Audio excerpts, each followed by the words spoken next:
Alrighty, welcome to Chapter 10. This chapter is all about system architecture. It's the last part of the system design phase of the SDLC model, which also is the sections in the textbook.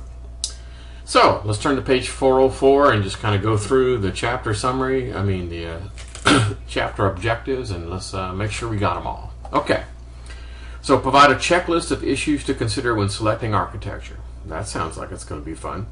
Trace the evolution of system architecture from mainframes to current design. Explain client-server architecture. Compare in-house and out-house development. Discuss the impacts of cloud computing and Web 2.0. Define network topology, including hierarchy, bus, ring, star, mesh. Describe wireless networking, including the wireless standards. And describe the system design specification. As always, there's that really cool preview case there on page 405 that it's worth your time and energy to actually read. Okay, it's kind of a checklist. It starts on page 406. It's got 9 items in it. We're just going to go through, and these are pretty good list of things you ought to consider when you're designing a new physical system. So, the first one sounds a little weird, but trust me, it's actually very, very appropriate. It talks about the corporate organization and culture.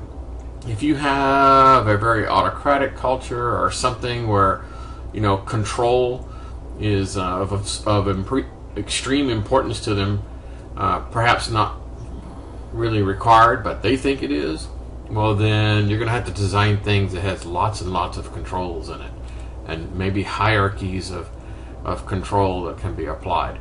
You have to know how they think and how they're organized in order to help them with the design of their project. Whether or not they have an enterprise resource planning tool, an ERP tool. Almost every business, well, let me rephrase that. Almost every large business, has an ERP tool. You just can't survive without it. It's a comprehensive tool that does everything. It does shipping, it does inventory, it does human resources, it does payroll, it does taxes, it does everything. There's a little comment in the book talking about whether or not the role of an ERP is actually in decline or not, and these companies need to embrace new technologies such as cloud computing.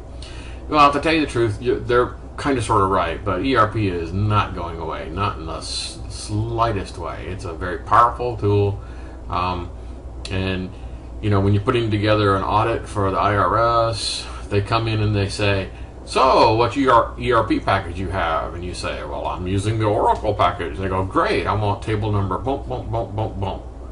And so you produce the problem, the reports, hand it to the IRS auditors, and they walk out the door. Because they know how this stuff works, and they know how ERP tools work. If you didn't have one, they would be spending weeks at your place of business. Okay. On page 407, continuing to talk about the initial cost and the total cost of ownership. Remember, total cost of ownership includes tangible costs and perhaps some non-tangibles for some initial disruptions of operations. Purchases, fees, contracts, all those kinds of things, all part of the total cost of ownership. Okay. The next one talks about scalability. When you're putting something together, you probably need to know, what the intended future growth is, and what they think the future growth is going to be. Sometimes they can be very overly optimistic. Oh, we're going to sell 1 million units by next year.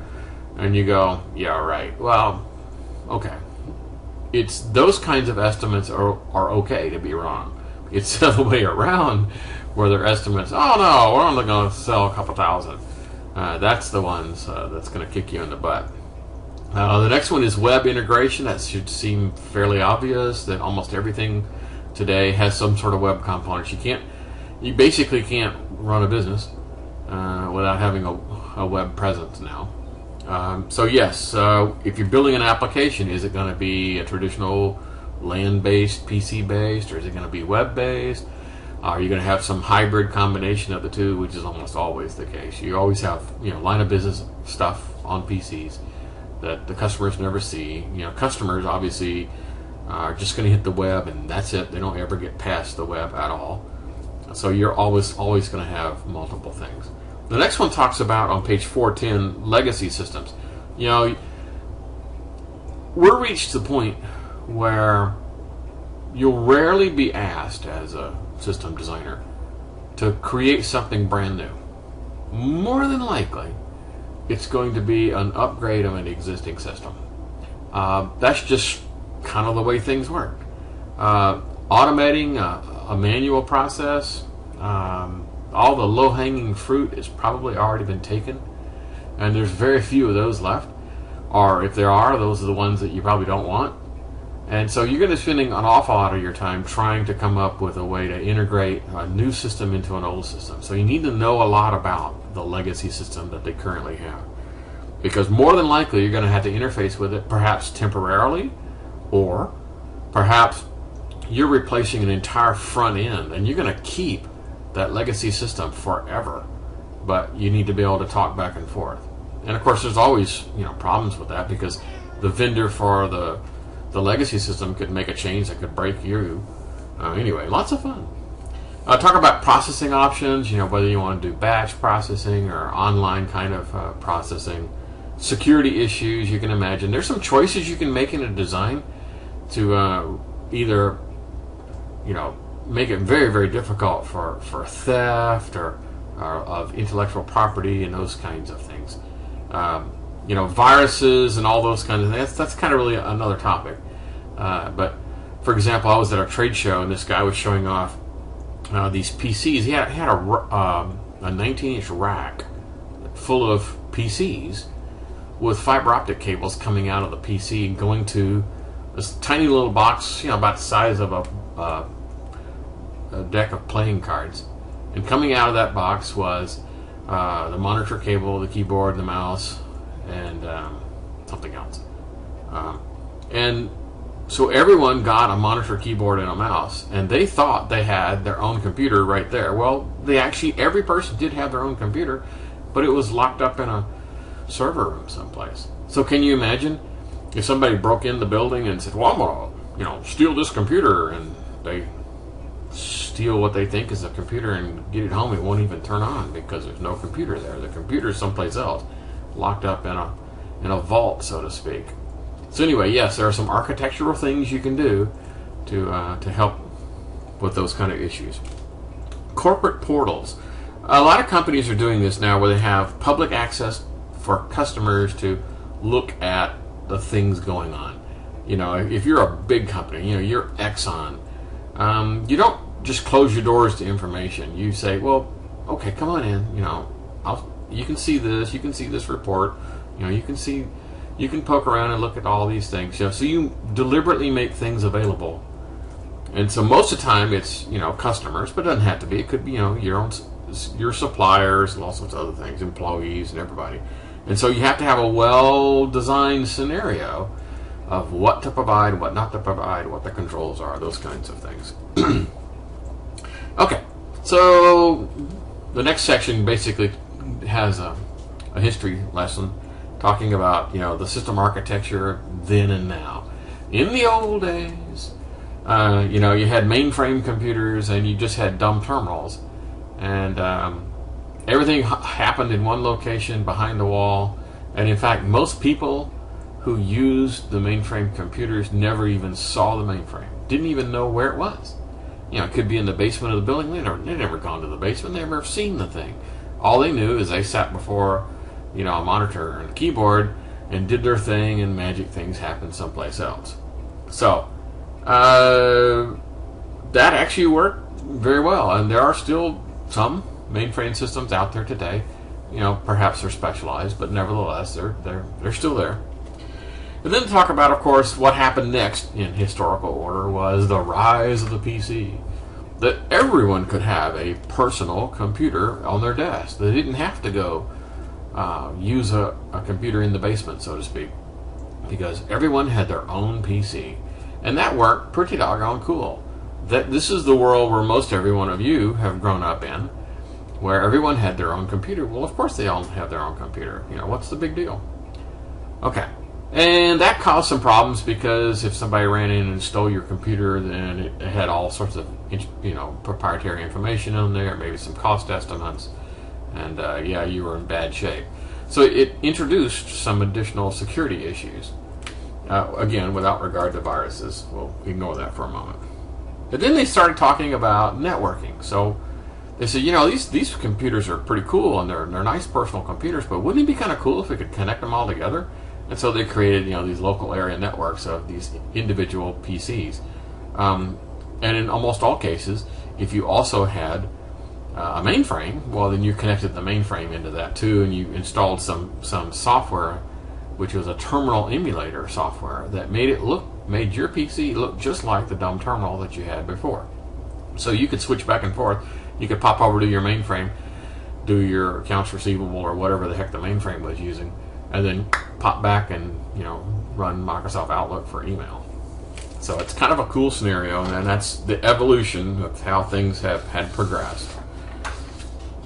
Okay, so let's talk a little bit more about the concept of client server.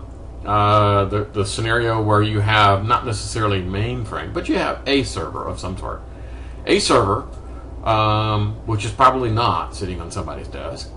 And then you have you sitting at your desk with a PC or perhaps even a browser pointing to a server someplace, and you're getting something done. So that's the scenario. So it talks about, refers to systems that divide processing between one or more networked computers. Okay, that makes sense. The client handles the entire user interface. So the display, the input, all that is the responsibility of the client. And the server stores the data and processes the data and does all the business logic, all the calculations that need to take place. So that's essentially how these things were put together. I'm a machine out here. I'm a client. I'm using a LAN. I'm hitting a server. All the sensitive information is here on the server, and I just use the LAN to be able to get to it. So a little bit further on page 414, they talk about the role of the client in this scenario. So what is the client responsible for? So let's kind of look at this and talk about the before and after. This is comparison of the client server that I just described between a server, not necessarily a mainframe, at PCs, versus the old mainframe days. So let's look at this for a minute. So the mainframe is very rigid. I mean, you can't add another PC to it, or I can't offload processing power. It's fixed exactly the way it was put together. More than likely, the mainframe is not designed in a modular way. The applications are not designed in a modular way, and the newer machines typically are. The user environment is on a mainframe is probably not graphical. It's probably text-based, and in the PC days. And I'm not going to read all that, but basically, the bottom line is old versus new. Things that you couldn't do, and now that you can. So, talking more about the client's role. So the relationship basically has to be divided, between the client and the server. And they have what's called a fat client, or a thin client. So, fat client means I have an awful lot of process. This is basically my PC talking to a server. This is a fat client where I can participate.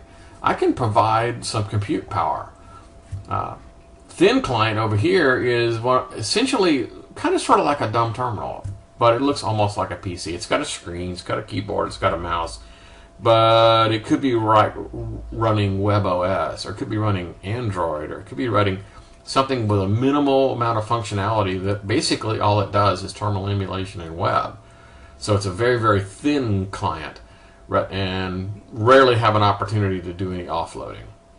So before we get into a little bit more detail here, we're coming up on the 15-minute mark, so this is probably a good place to stop, and we'll catch you guys again in just a few.